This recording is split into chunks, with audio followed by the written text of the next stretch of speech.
Hello dear student, welcome to GSB Goyal साहब की book में एक बार फिर आप सबका स्वागत है, जहां पर आपके जितने भी डाउट हैं वो सारे आउट किए जाएंगे। तो आज हम लोग कवर करेंगे कुछ टॉप टॉपिक्स क्या हैं कि India post deliver testing kit, मतलब टेस्टिंग किट डिलीवर करेगी। ठीक है ना। आईसीएमआर जो टेस्टिंग किट लॉन्च करेगी उनको with the help of Indian post deliver किया जाएगा। आगे इसके बारे में पूरा एलेबरेशन करेंगे।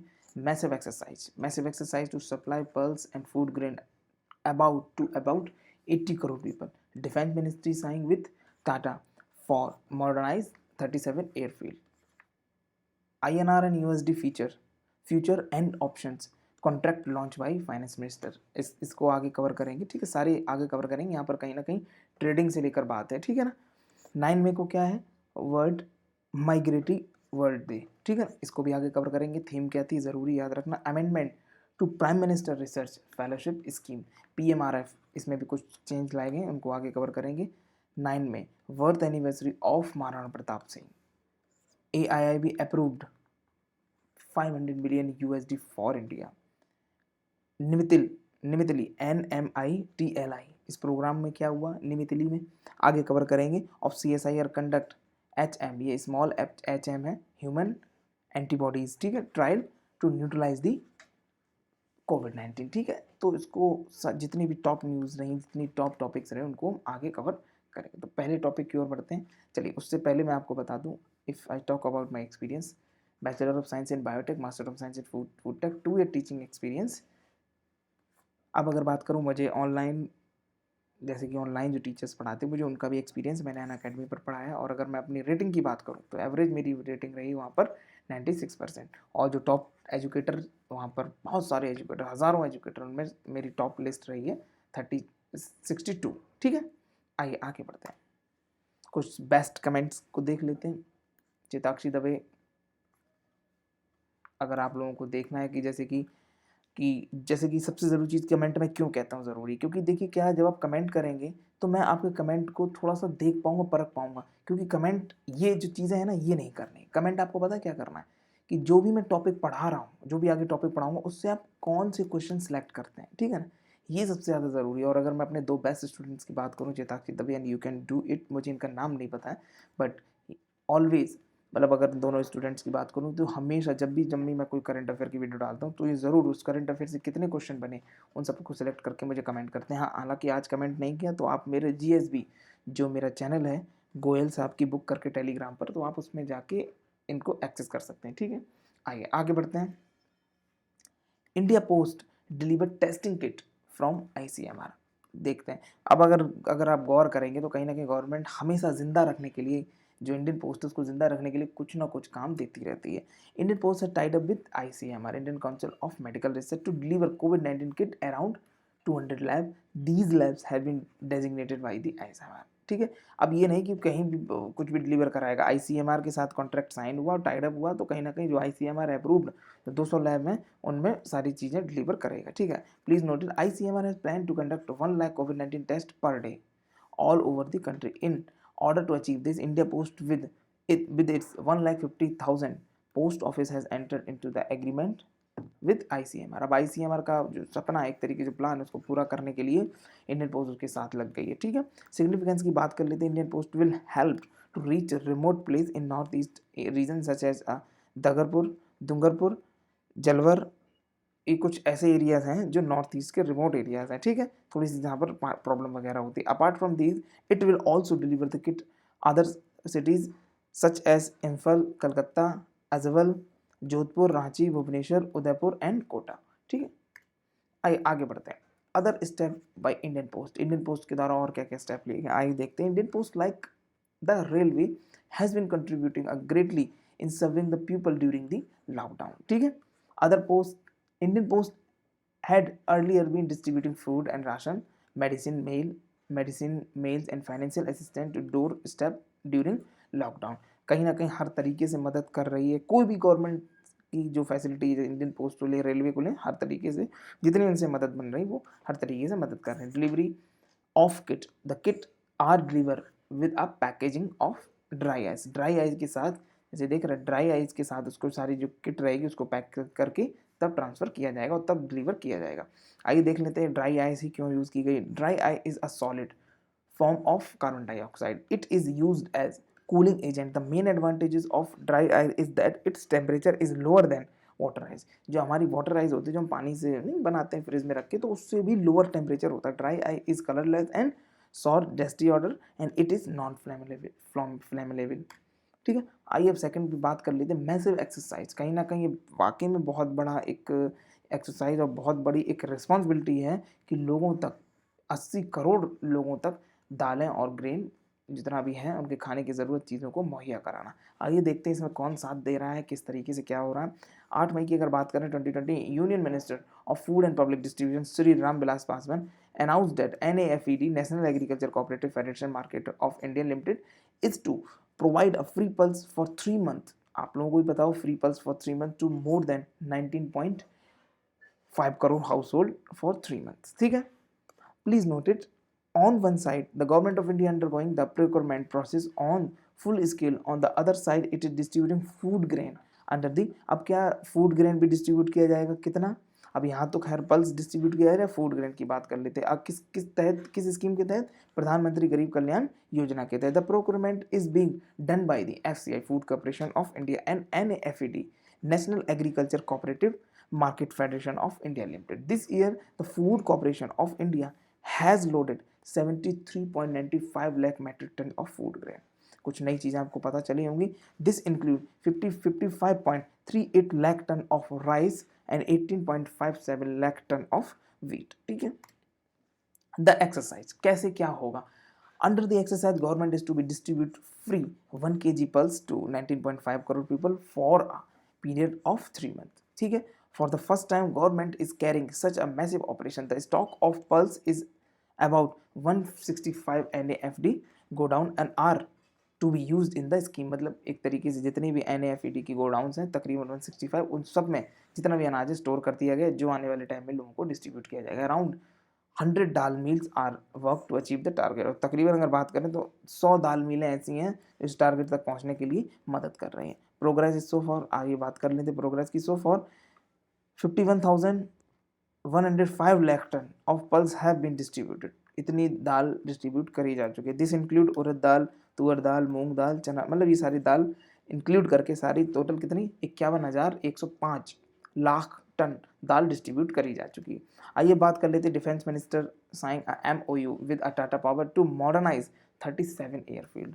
अब कैसे क्या होगा आइए देख लेते हैं किस तरीके से, क्यों साइन किया गया, क्यों मॉडर्नाइज करना है और कौन करेगा, है ना.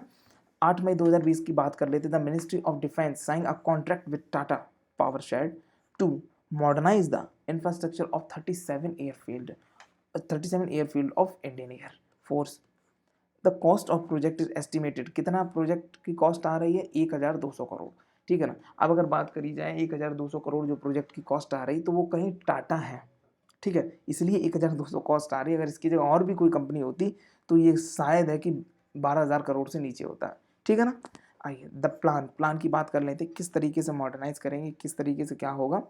Phase 1, under the phase 1 the modernisation of airfield infrastructure that airfield of the Indian air force were upgraded. ठीक है ना. फर्स्ट फेज में the contract has been signed under the phase 2 of the program. Under the phase 2 navigational aid and infrastructure to be upgraded. मतलब जो second phase है उसमें क्या होगा, जितने भी नेविगेशनल एड है, मतलब जो नेविगेशन में काम आने वाली टेक्नोलॉजीज वगैरह उन सबको अपग्रेड किया जाएगा और वहाँ का जो इंफ्रास्ट्रक्चर उसको भी अपग्रेड किया जाएगा. आगे मैं आपको पिक दिखाऊंगा किस तरीके से अपग्रेडेशन हुआ है. ठीक है, और होगा. The second phase also include the installation and a communication of modern airfield equipment such as CAT second infrastructure landing system and airfield lightning system. इस तरीके से ये सारी चीज़ें मॉडर्नाइज की जाएंगी. इन सारी चीज़ों को इक्विप्ड करके उसमें है ना मॉडर्नाइज किया जाएगा. The modern equipment is to be directly connected to air traffic control. It will provide excellent control of airfield system. अब कहीं ना कहीं अगर कोई चीज़ मॉडर्न इक्विपमेंट्स लग जाएंगे तो ट्रैफिक कंट्रोल करने में बहुत ज़्यादा आसानी होगी. जो अब एयर ट्रैफिक को कंट्रोल करने में आसानी होगा और जिसके बाद जो भी एयरप्लेन जो भी लैंडिंग करता है तो उसको भी लैंड कराने में बहुत ज़्यादा आसानी होगी. आइए देखते हैं क्या है, किस तरीके से आप देख रहे हैं इस तरीके से मॉडल डिज़ाइन किए गए हैं. ठीक है ना. सारे इंफ्रास्ट्रक्चर लगाए गए, एड लगाए गए, मतलब जो उसमें उनकी मदद करें हर तरीके से. ठीक. Under the project modernisation of airfield infrastructure क्या है. Under the project the first modern airfield setup system was set up at Bathinda. जो आप देख रहे हैं ना, ये बठिंडा की ही पिक्स हैं। पहला जो है एयरफील्ड, मॉडर्न एयरफील्ड आपका बठिंडा में इंस्टॉल किया गया। देखते द प्रोजेक्ट वॉज वर्थ कितना, 2500 करोड़। अब यहाँ की वर्थ कितनी रही पूरे प्रोजेक्ट की, 2500 crore. Under phase 1 around 30 airfield were modernise. और पहले फेज में तकरीबन 30 एयरफील्ड उनको मॉडर्नाइज किया जाएगा। It was signed in 2011 at total cost 1219 crore. ठीक है। The phase 1 was also signed with a Tata Group.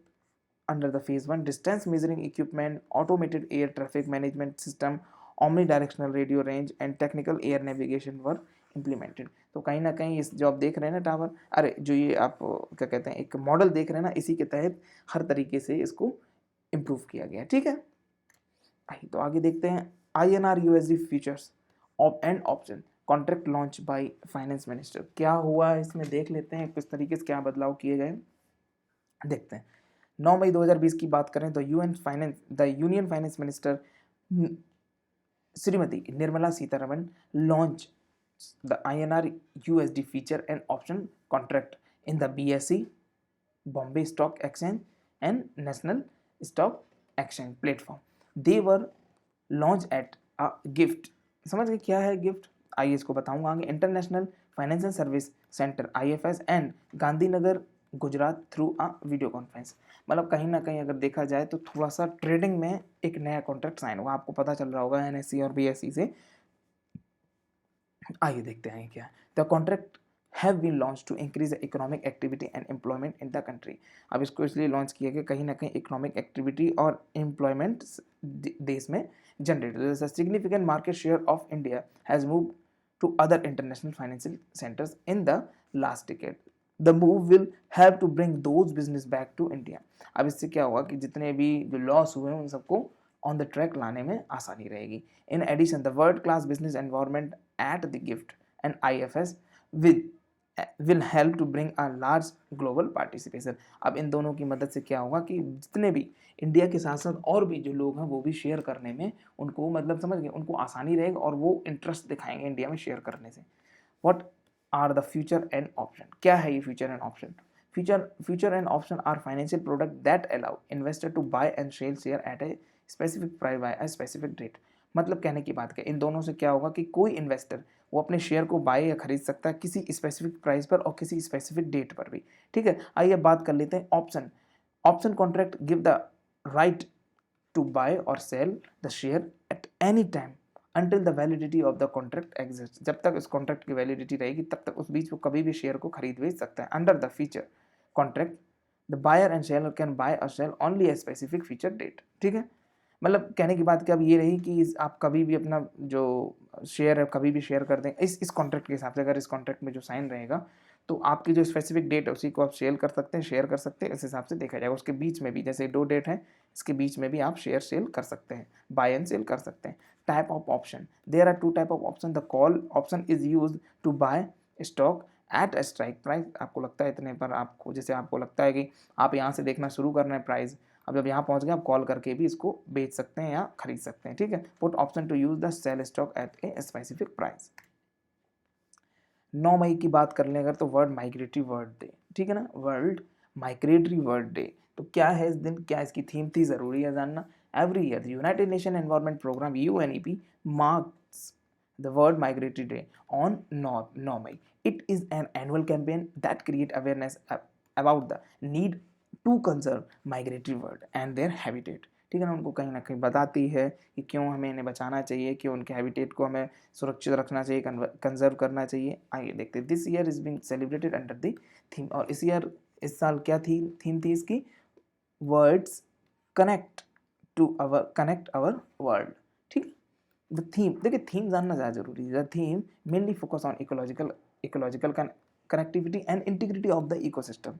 ठीक है। अब जिस हिसाब से देखा जाए तो कहीं ना कहीं जो थीम है वो आपके लिए याद करना ज़्यादा ज़रूरी है और थीम भी इस तरीके से रखी जाती है करंट सिचुएशन को मद्देनजर रखते हुए। ठीक है। The theme also focus on tracking technology that are use to explore routes of migratory birds in the world. अब बहुत सारी टेक्नोलॉजी भी यूज़ की जाएंगी कि मतलब जो माइग्रेटरी बर्ड्स हैं वो कहाँ से कहाँ तक आ रहे हैं, कहीं ना कहीं इनके गले में ट्रैकर या कहीं इनके पैर में ट्रैकर लगा के। ठीक है ना। इससे क्या रहेगा कि हम उनके हैबिटेट पर नज़र रख पाएंगे, कहाँ यहाँ से लेकर, जैसे मान लीजिए इन्होंने 1000 किलोमीटर का सफ़र तय किया, तो उस बीच कहाँ कहाँ पर रुकी, जहाँ जहाँ पर रुकी, अगर हम वहाँ पर इनकी तरह हैबिटेट बना दे तो कहीं ना कहीं हम उनको वहाँ भी कंजर्व कर सकते हैं। Please notice the word migratory day was first introduce in 2006 at the convention on the conservation of migratory species of the wild animal. ठीक है। Significance of the theme. Connectivity has become essential for migratory species. This is because currently 1 million species are facing risk of extinction due to loss of connectivity. कहीं ना कहीं connectivity के loss of connectivity के कारण तकरीबन 1 million जो ऐसी species हैं जिन जो एक्सटेंशन की कगार पर। Migratory word connect different country and cooperation among them essential to conserve these species. When the bird migrate, they rely upon a certain habitat along with their pathway. In some countries, the pathway are lost due to lack of conservation step, urbanization, pollution, globalization, global warming. तो जो चीज़ मैंने आपको पीछे समझाई थी कि कैसे इनको कंजर्व करना, तो यही चीज़ है। अब मान लीजिए ये 1000 किलोमीटर, 1000 नहीं 10,000 किलोमीटर सफ़र तय किया, तो उसके बीच में बहुत सारे देश आते हैं। अब ये लोग डायरेक्ट तो सफ़र कर नहीं पाएंगे जैसे यहाँ से यहाँ, तो बहुत सारे देशों में रुकते हुए आते हैं। मान लीजिए यहाँ इनका हैबिटेट ही पूरा पॉल्यूशन और अर्बनाइजेशन और क्या कहते हैं ग्लोबल वार्मिंग में क्रिएट मतलब ख़त्म हो गया, तो क्या होगा कि बहुत सारे वर्ड्स जो है वो उसी रास्ते में ख़त्म हो जाते हैं। और सच बात है ये कि मैंने सुना है जैसे इलाहाबाद में जो साइबेरियन पक्षी हैं, तो वो अगर जब साइबेरिया से यहाँ तक आते हैं, अगर वहाँ से 10,000 उड़े हैं, तो यहाँ पर सुना है कि सिर्फ और सिर्फ 6 से 7,000 ही आ पाते हैं। बीच में जो उनको हैबिटेट जो उनके लिए सुटेबल होता है वो नहीं मिलता, तो इसलिए ज़्यादातर वो वहीं पर ख़त्म हो जाते हैं। ठीक है। की इशू की बात कर लेते, क्या क्या दिक्कत है, क्या क्या प्रॉब्लम है। On the world migratory day, on the world migratory world day, the UNEP identify the following key issue. The man made structure post great threat to more than 350 species of migratory bird, especially at night. The structures that are made to reflective material such as a glass cloth that death of several migratory bird.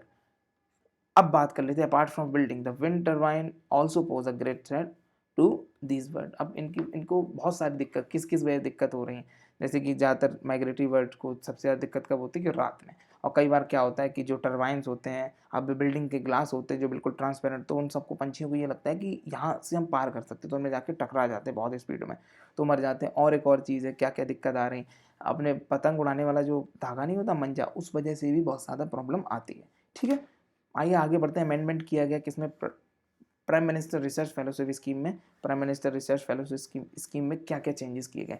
The union ministry of human resource and development recently announce the various amendment to prime minister research fellowship scheme. आइए देख लेते हैं क्या scheme में change किए गए। Under the scheme the dedicated division called the research and innovative division was created to boost research. The division is to be headed by the director who coordinate research work of several institute under the Ministry of HRD.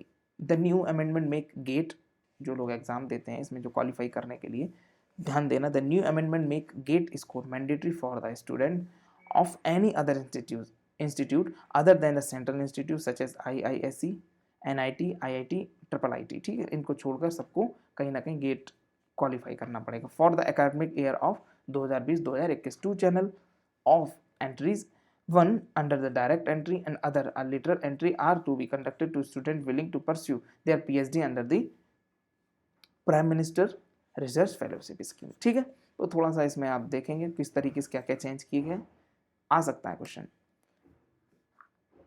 PMRF scheme क्या है, इसमें अब देखते हैं थोड़ा सा इसको, इसके बारे में थोड़ा सा जनरल नॉलेज देख लेते हैं। The scheme is design to improve the quality of research in higher educational institute. अब कहीं ना कहीं जो हायर एजुकेशनल इंस्टीट्यूट है उनमें जो रिसर्च की है, कहीं ना कहीं जो लोग रिसर्च करते हैं उनको क्या है, एक समझ गए, एक अच्छा माहौल मिले। अब माहौल तभी मिलेगा जब पैसे मिलेंगे, तो इस फेलोशिप में पैसे अच्छे खासे मिलते हैं।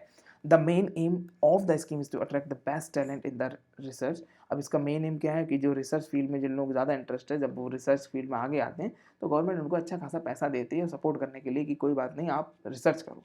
ठीक है ना। The PMRF scheme was first introduce in the union budget of 2018-2019। ठीक है। The institute that are eligible under PMRF scheme include IISR, SERs and IITs, IISc Bengaluru and other top central universities and NITs. Above all the institutes should offer science and technology degree। और जितने भी ऊपर institute है उन सब में science and technology की degree भी है। ठीक है, 9 मई की बात कर लेते हैं। Birth anniversary of Maharana Pratap Singh. Maharana Pratap Singh is a popularly known as a Maharana was 13th king of Mewar the present Rajasthan, मतलब समझ गए, मेवाड़ मतलब 13वें राजा थे वहाँ के, ठीक है। ही वॉज बॉर्न इन 9 मई 1540 में उनका जन्म हुआ था 9 मई को, ठीक है। और वो 13वें किंग थे मेवाड़ के, जो कि आज के टाइम क्या है, राजस्थान। राणा एंड द मुगल्स, बहुत स्टोरी आपने सुनी होगी। The siege of Chittorgarh led to the loss of fertile eastern belt of to the Mughals in 1568. Akbar wanted to establish a secure route to Gujarat through the Mewar. ऐसा वो चाहते थे. So he sent a number of envoys, मतलब उन्होंने अपने दूत भेजे to King Rana to become a vassal just like other Rajput. मतलब समझ गए, वैसल मतलब समझ गए कि जैसे और राजपूतों ने घुटने टेक दिए हैं, तो उन्होंने जो अपने क्या कहते हैं वो भेजे दूत, तो उनसे ये बोला कि राणा प्रताप से, महाराणा प्रताप से भी कह दो कि वो भी जाके अपने आप को सरेंडर कर दें और अपने हाथों में चूड़ियाँ पहन लें एक तरीके से यही बोला उन्होंने। बट राणा रिफ्यूज़, राणा ने कहा अरे ऐसा कुछ नहीं होगा, मैं जब तक नहीं जाऊँगा तब तक मेरे राज्य से कोई रास्ता नहीं गुजरे, दूसरे राजपूतों ने अगर घुटने टेक दिए कोई बात नहीं, मैं नहीं टेकूंगा। Hence the battle of Haldi Ghati was fault, और इसीलिए हल्दी घाटी की लड़ाई हुई थी।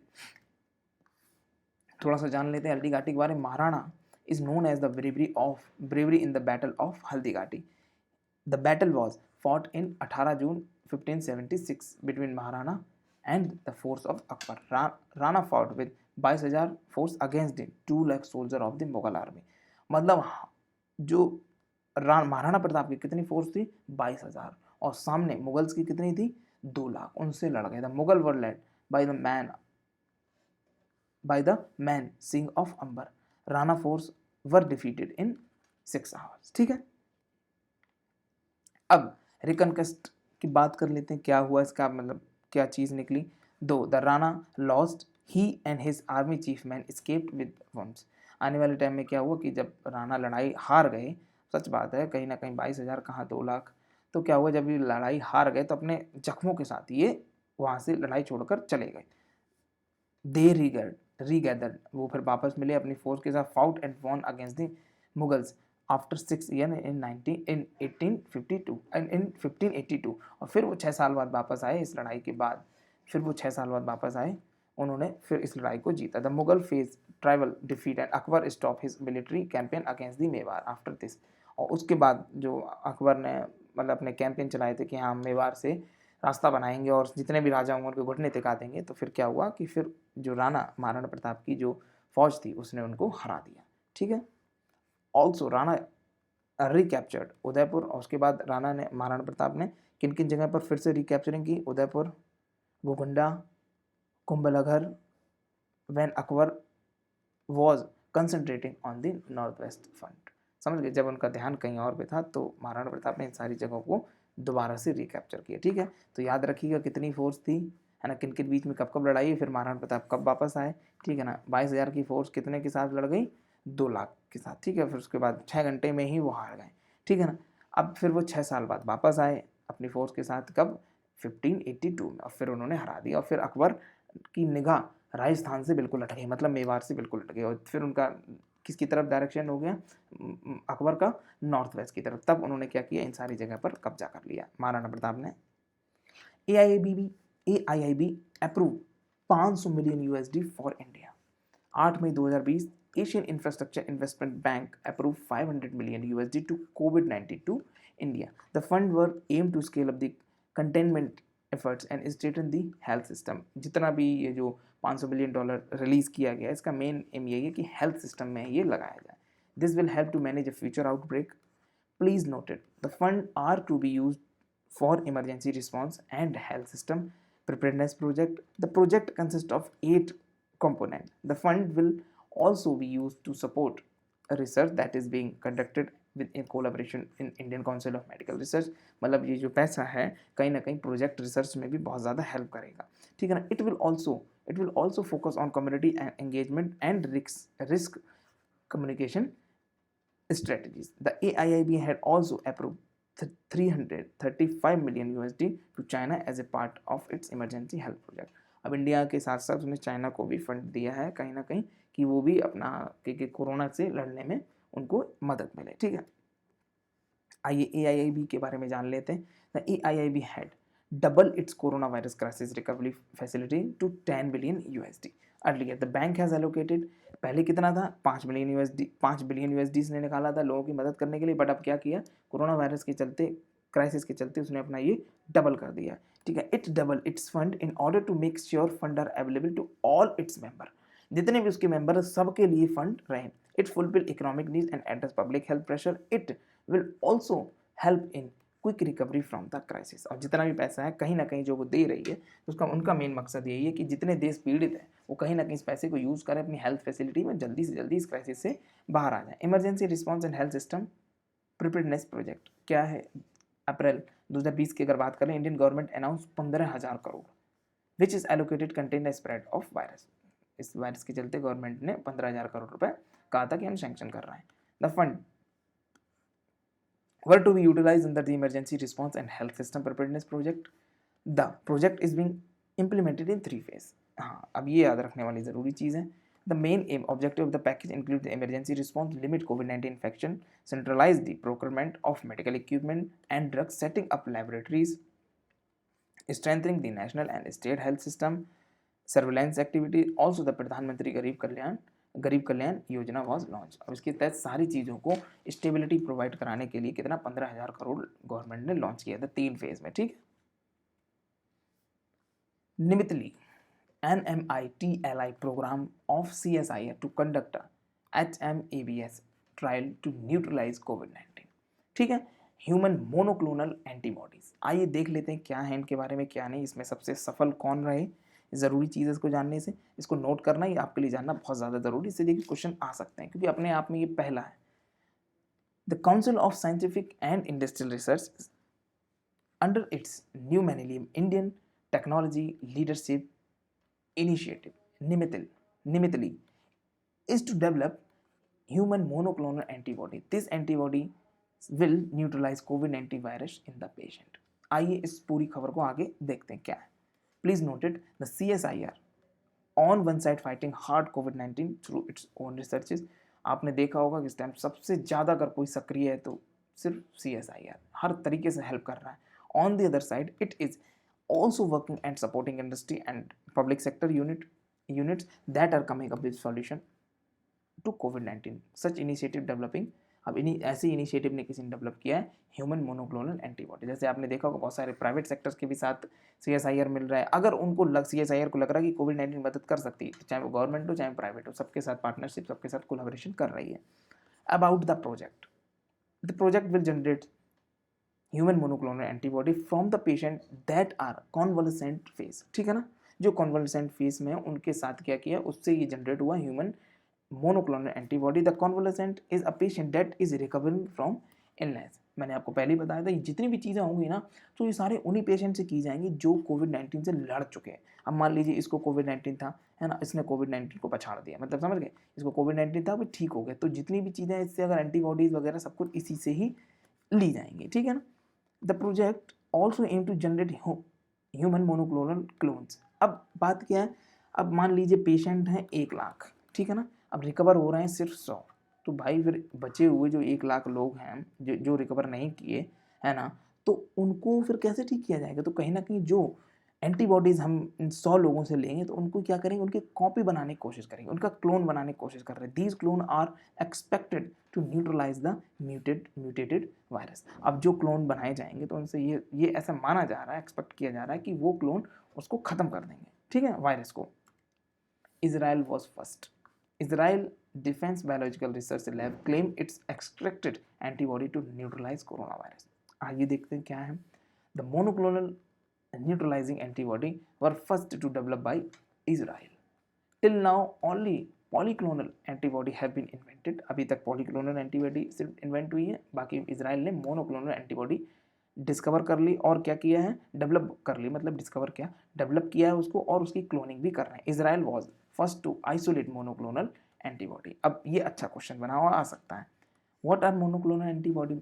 If the antibody are recovered from a single recovered cell, ठीक है, सिर्फ एक सिंगल रिकवर्ड सेल से उसको लिया जाए, they are called monoclonal antibody. On the other end if recovered from multiple cells, अगर उसको बहुत सारे शरीर के जो मल्टीपल सेल्स हैं उनसे लिया जाए तो क्या बोला जाएगा, पॉलीक्लोनल, ठीक है।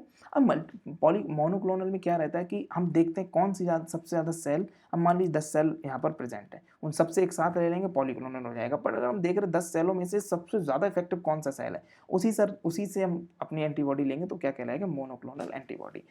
निमितली की बात कर लेते हैं, NMITLI, new millennium Indian technology leadership initiative is the largest PPP, मतलब क्या है, public private partnership model of research and development program in the country. The main aim of the project is to catalyze innovation and technology development. Previously, इससे पहले इसने किस तरीके से मदद की थी, previously fuel cell based on high temperature proton exchange membrane technology was developed under the निमितल program. ये भी एक अच्छा क्वेश्चन बना आपका। तो आज हम लोगों ने जाना कैसे किस तरीके से क्या क्या न्यूज़, और याद रखिए जितना भी मैं जो पढ़ा रहा हूँ वो आपके प्री और मेंस में जब आंसर राइटिंग करेंगे तो जितना मेरा ये डेटा है ना जो मैं आपको दे रहा हूँ वो आपकी बहुत ज़्यादा हेल्प करेगा। Thank you so much for watching this video, I hope you like it, don't forget to like comment and share. God bless you, मिलते हैं हम नेक्स्ट वीडियो के साथ।